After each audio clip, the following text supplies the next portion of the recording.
Fala pessoal, tudo bem? Vou resolver uma questão muito viajante, o FPR 2017. Acompanha comigo. Um dado comum com faces numeradas de 1 a 6 é lançado duas vezes, fornecendo dois números A e C que podem ser iguais ou não. Qual é a probabilidade de a equação ax ao quadrado mais 4x mais c igual a zero ter pelo menos uma raiz real? Que viagem, hein, professor? Ele estava falando de dados e aí do nada ele fecha a questão com uma equação do segundo grau. O que eu faço aqui? Aonde eu começo a resolver? Pessoal, antes de começar a pensar em como calcular isso, eu quero que você veja aqui algo especial, tá? Esse A e esse C da equação do segundo são os mesmos A e C que são os resultados, tá? Do lançamento do dado quando eu faço aí duas vezes. São os mesmos, tá? Números. Muita gente não percebe isso e acaba bugando total.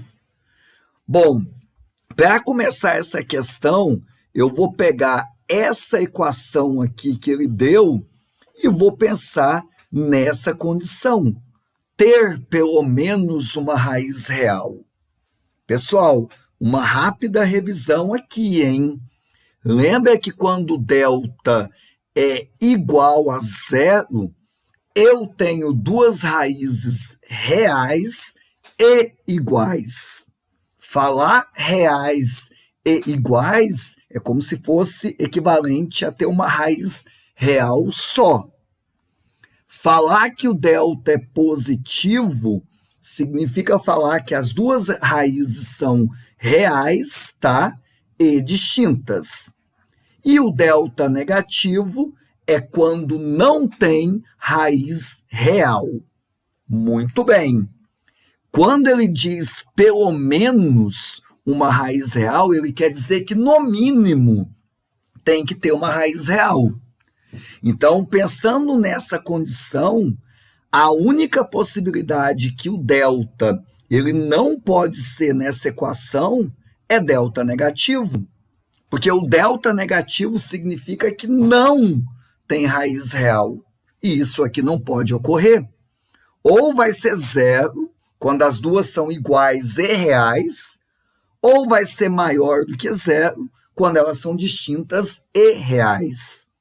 Então, unindo essas duas condições, eu vou chegar aqui para satisfazer essa condição de pelo menos uma raiz real, o delta tem que ser maior ou igual a zero.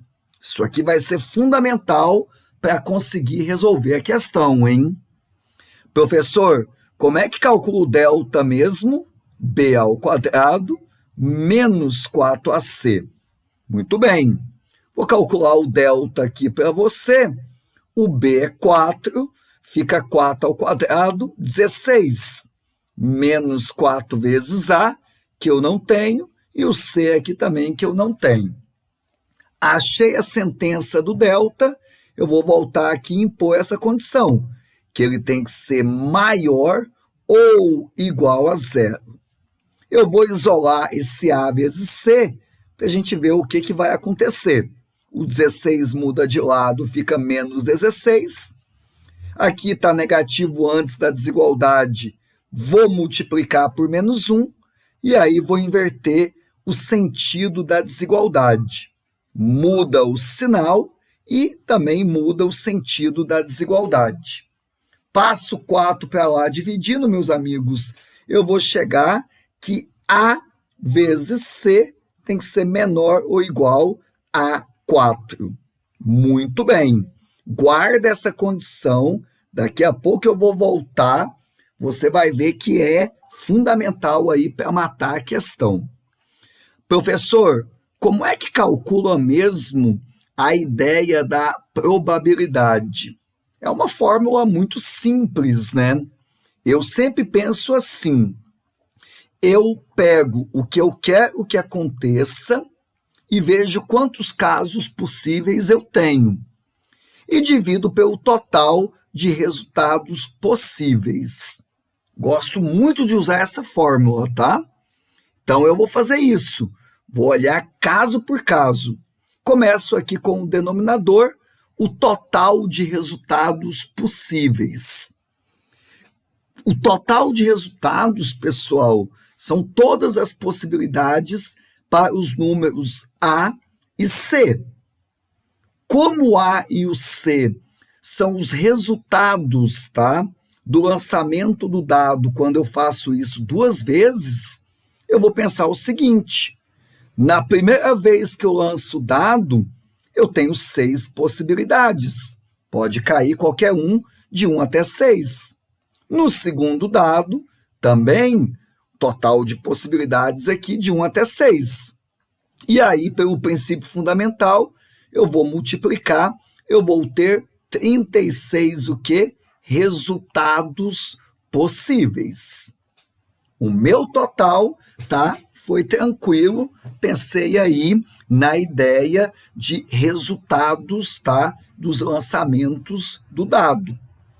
Agora, professor, e o que eu quero? Como é que eu calculo isso, hein? Quantas são as possibilidades do que eu quero que aconteça? Lembra que eu quero calcular a probabilidade de ter pelo menos uma raiz real. Para ocorrer isso, você viu que o delta tem que ser maior ou igual a 0. E aí você viu que para isso estar correto, o A vezes o C tem que ser menor ou igual a 4. Então, agora eu vou colocar todas as possibilidades de resultados para o A e para o C, em que essa condição aqui ela esteja correta. Vamos lá? Professor, você pode ter A igual a 1 e C igual a 4. Se você pensar nessa possibilidade aqui de lançamento, tá, desse dado, 1, e depois, quando eu lanço o dado, o resultado saiu 4, o produto dos dois encaixa nessa condição. Você pode colocar A igual a 1 e C igual a 3. Ó, essa dupla, quando eu multiplico, fecha a condição também. Vamos fazer todas as possibilidades, tá? A igual a 1, C igual a 2. Quando eu multiplico, esses dois números também vai encaixar aqui.